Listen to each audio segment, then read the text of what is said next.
Hi everyone, welcome to Neighbor. Glad to be with our friend Bobby Edmonds again. I'm Ralph Patterson, and you're going to have to clear up some muddy waters for me. I've only been around here for 21 years or so, and I've heard it's Clarks Hill Lake, Strom Thurmond Lake Thurmond. What is it?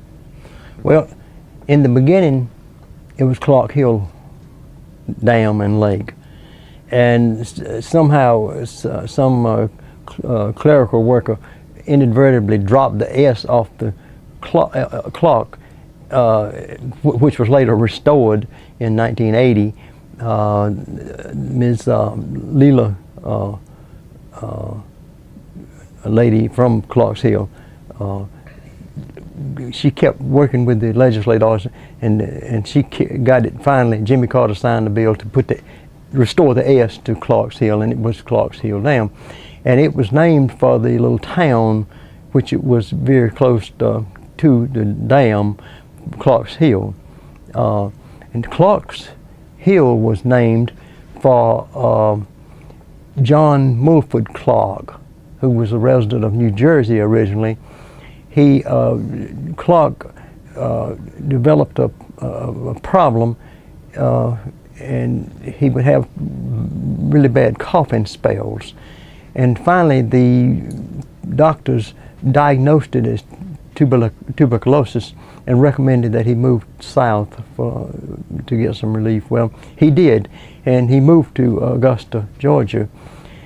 And he bought land around and bought this land in South Carolina.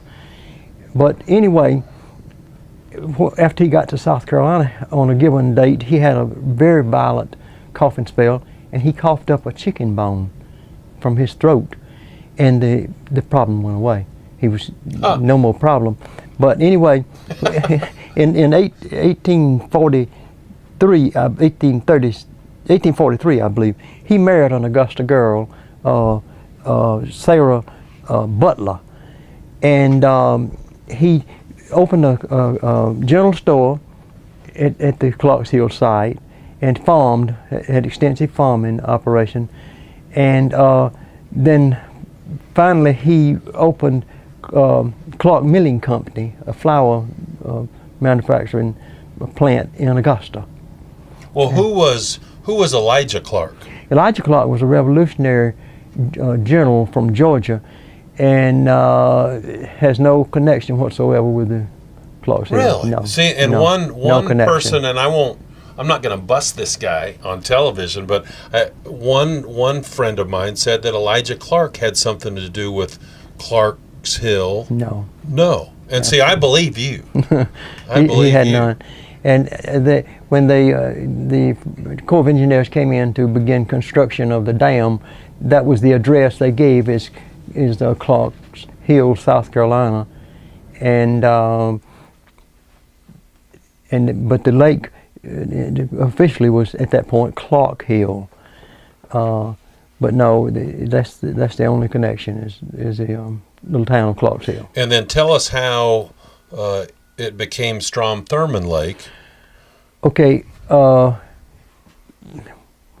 when the efforts were being made to create the Savannah Lakes Village on the lake, John McAllister was a leading figure in that, and I think, and so was Senator J. Strom Thurmond, and I think it was kind of a way to honor the senator for the efforts that he had made, and they got Butler Derrick was the House member for the district, and he introduced legislation to change the name to J. Strom Thurmond Dam and Thurmond Lake, and that came about in 1988, I believe. However, some people in Georgia didn't like that. Were up in arms. Right. They did not like it, and finally, the following year, I believe, they passed legislation to retain the name Clarks Hill Lake on the Georgia side. Well, and let's go back to John McAllister. Years ago, when Big John passed away, they had the visitation at Erskine College, and at the time I worked at Erskine. And there was a gentleman standing in line. The line was a block long out the door to pay respects to Big John and the family. But who was the lieutenant governor of the state of South Carolina that would have been a friend of Big John's, and they perhaps went to Clemson together? Because he told me a story that when they were freshmen together at Clemson, John McAllister and this gentleman, that John used to talk about a big recreational lake in the McCormick County and Mount Carmel area. And another gentleman said, I've been through that area. There's no such lake. And John said, there's going to be.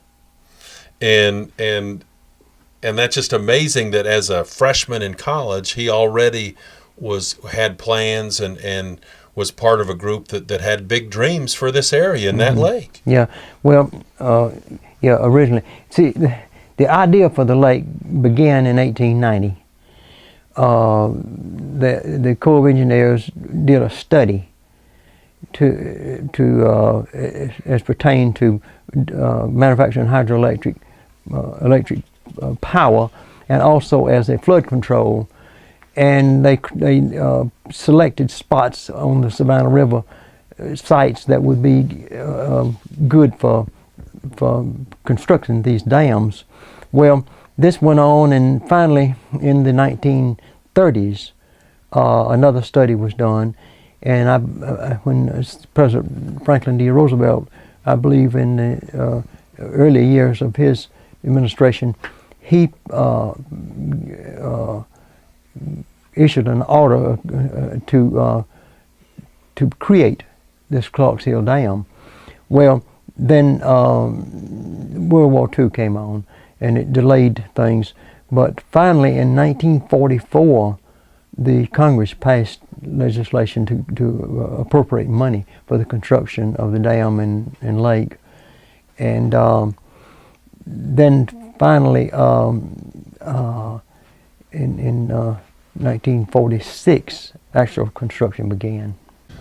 Okay, I need to find out a little bit more about the dam. Clarks Hill Dam, Strom Thurmond Dam. First of all, when was the dam built? Do you know that? 1946. 1946. Construction started in August 1946. And in your opinion, why was the dam built? Was it for flood control? I think primarily for flood control for Augusta, Georgia. Those are the people that really pushed for the construction of the dam and lake. I don't recall any local proposals to build it. It was just, I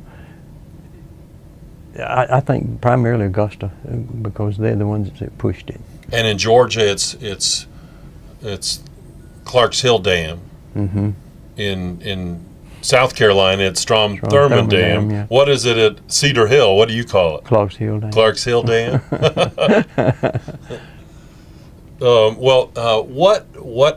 What has that dam meant, and what has this lake meant to McCormick?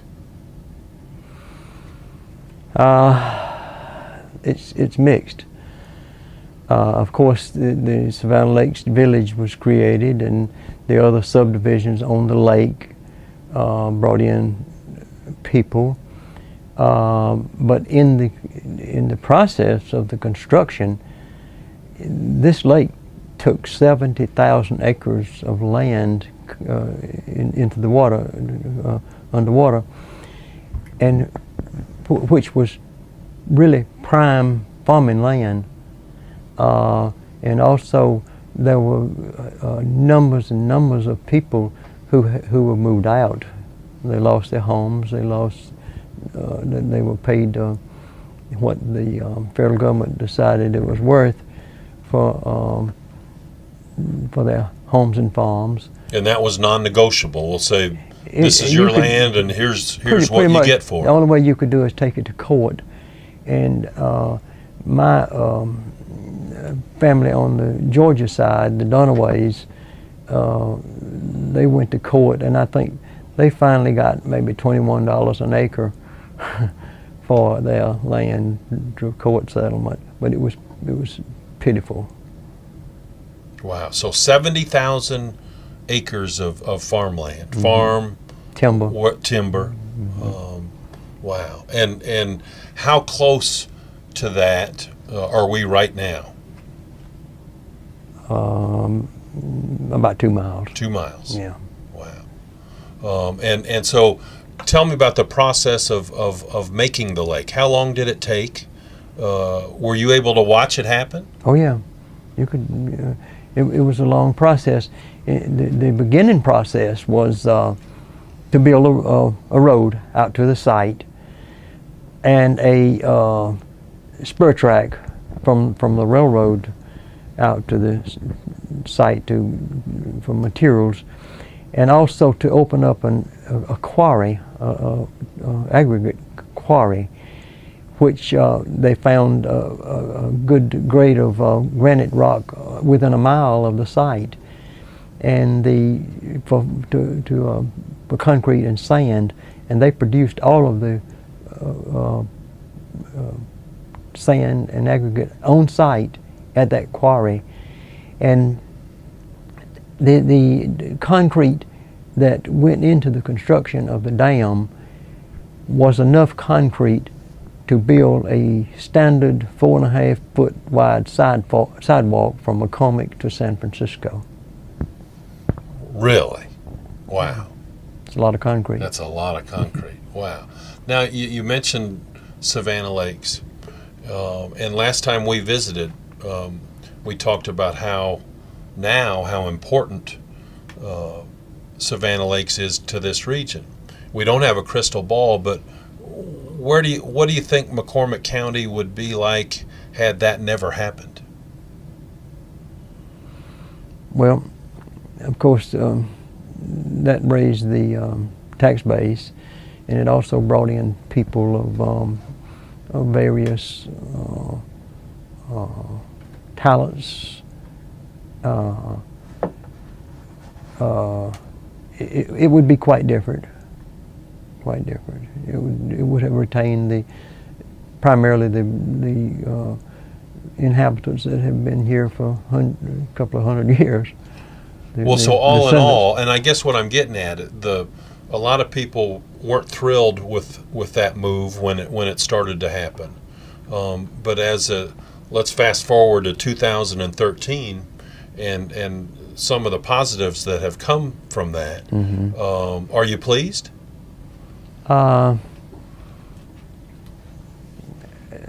Pleased, but it does not come without a price tag. Right. There are still frictions between the culture over there and the locals, and I suspect that will remain.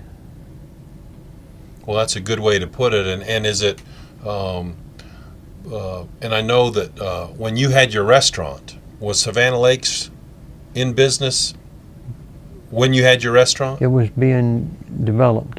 It was being developed. Mm-hmm. Okay. But for the people in Savannah Lakes, and I've been over there. I've played golf there. I have friends that live over there that are involved in a lot of things with what we do. And my real job at Lander University, there are a lot of good people there, and I know that they feel like they're in one of the best places in America, in right here, and couldn't be happier to be here. Mm-hmm. Oh yeah, I have a lot of friends over there that are very happy. Now we talked about the dam and flood control. What about? Tell me about Modoc, because wasn't there going to be a dam there as well? Mm-hmm. As early as 1902, there was talk of building a dam at Modoc. And how far is that from right here at Cedar Hill? Modoc is 17 miles from here, and Clarks Hill is about 21 miles. And then in 1909, the Twin City Electric Company began buying up land, to create this reservoir. And that went on into finally in 1928, I believe, they were ready to begin construction, and a spur track of the railroad was built 2 miles out to this site, out from Modoc, and they did clearing and grading work out there to build the dam, and then the Great Depression came along, and it pretty well wiped out. And Parksville was being advertised as going to be a great city. They were talking about a large hotel in Parksville, because the Modoc was not a town per se at the time. It was just a little village, and Parksville was banking on the construction of the Modoc Dam, and then there was a lot of controversy over the process by which the Corps of Engineers acquired the land that Twin City, which eventually became Savannah River Electric Company by that time, how they acquired the land, it was pretty much it appears to be a power grab. And where, let me interrupt you for a second. You mentioned Twin City. What were the Twin Cities? Twin City Electric. I don't know. That was the name of the company, and I'm not sure. But it was a subdivision of another large electric company, and I don't know why they named it Twin City. Well, I'm a sports nut. The only Twin Cities I know are the old Minnesota Twins, yeah. Minneapolis and St. Paul. Yeah. Couldn't have been from there. No. Well, and so is it a good thing or is it a bad thing that dam never happened at Modoc? Well, you can view it two ways. The one at Modoc was going to be a private investment, and of course the one at Clarks Hill was built with taxpayers' money. And that's the difference. And right. And as far as I know, the tax base of McCormick County receives no monies from the Corps of Engineers for the operation of the Clarks Hill Dam. Okay, Bobby, we're switching gears, and I know you're not one to just sit around. You're always trying to do something, and you've just published another book. This is number 12, correct? Tell us about it. This is a memoir. It's named Growing Up Southern, and it begins with my growing up in the community here in Cedar Hill during the Great Depression.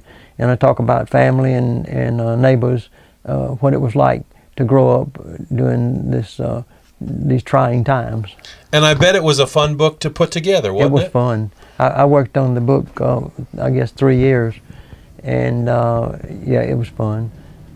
Well, and I bet in all of the books 1 through 11, are just jam-packed with information, but I would bet in this book there's a lot from your heart. Is that true? There is, yes. So I bet that gives you good satisfaction to do this. Yeah, sure. Well, and when was it published, and how's it going? It was published a couple of months ago, and it's going real well. And a lot of folks know how to get one of your books, but tell some of our viewers, they may not know how. You can buy it at local in McCormick, the Strom Drug Store, the Chamber of Commerce, Books on Main, McCormick Messenger, in Greenwood at McAllister's, and in Wellington at Wellington on the Way Bookshop. And how much action do you have on do you still get a lot of business on your website? I had, but my website's out right now. It is, okay. My website was, somebody got into it and filed it up. Oh, well, I'm sorry about that. Yeah. Well, okay, let's, and I look forward to reading this. Now, Growing Up Southern, I've been Southern since 1992. Am I a Southerner yet? I lived in Boulder, Colorado for 30 years, and then I moved to the Carolinas. So am I getting there yet? I think so. Well, but you know what? And this is true. Here, I don't think I have much of a Southern accent, But when I go home to Colorado, my friends give me a hard time, Bobby. They say, "What has happened to you? You have a Southern accent." That's from being around people like me. That's right. Well, do you think I have a Southern accent? A little, yeah. A little bit. Well, now we've talked about a lot of things, and we've cleared up the so-called muddy waters, Clarks Hill Lake, Strom Thurmond Lake. I don't know how McCormick got its name. How did McCormick, South Carolina, become McCormick? McCormick was named for Cyrus Hall McCormick, the inventor of the reaper. Cyrus McCormick was a Virginian.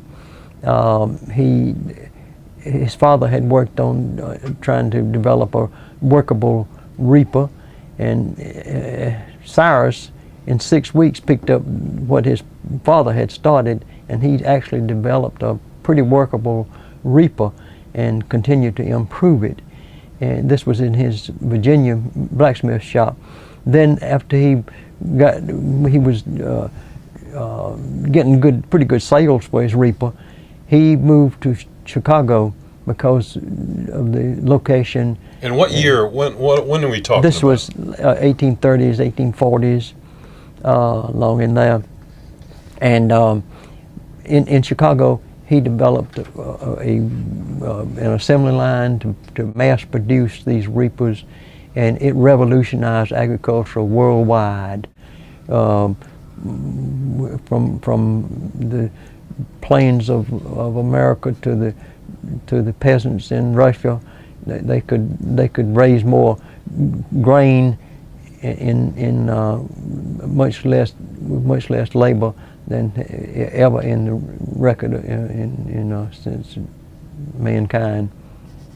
Well, and then when? And then Cyrus, he had his little projects, and one of his pet projects was mining, gold mining. That's copper minings, and he invested in several mines around in the country, and the gold mining had been very dominant during the antebellum here in McCormick County by Billy Dorn, and after the war, Cyrus bought the gold mines in McCormick, and at that time McCormick was just a little stop in the road with like a dozen people, inhabitants, and he opened the mine. Any idea what the price was for the gold mines?